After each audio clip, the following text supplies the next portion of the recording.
আসসালামু আলাইকুম। আজকের গন্তব্য ছিল মসজিদে কুবা, যেটা স্থাপিত হয় 662 খ্রিস্টাব্দে।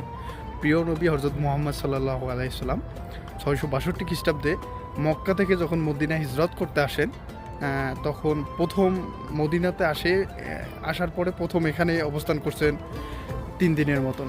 এরপরে মদিনা শরীফ, যেটা এখন আমরা চিনি, বা হেরাম, এইখানে গেছেন।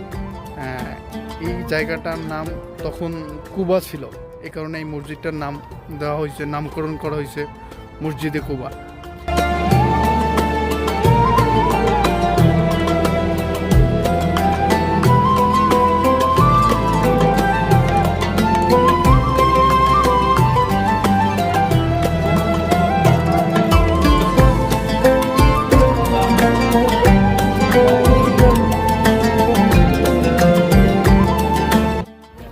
এই মসজিদের ফজিলত বলতে, কোনো ব্যক্তি যদি তার রুম থেকে উজু করে, মানে পাক পবিত্র অবস্থায় উজু করে এসে এখানে যদি 2 রাকাত নফল নামাজ আদায় করে, সেক্ষেত্রে একটা উমরায় যেই পরিমাণ সওয়াব, সম পরিমাণ সওয়াব পাবে এই জায়গায় 2 রাকাত নামাজে।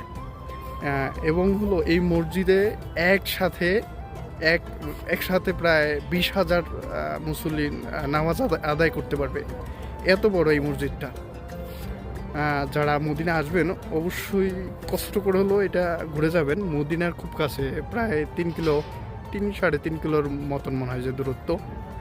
আশা করি সবাই আসবেন এবং দেখে যাবেন।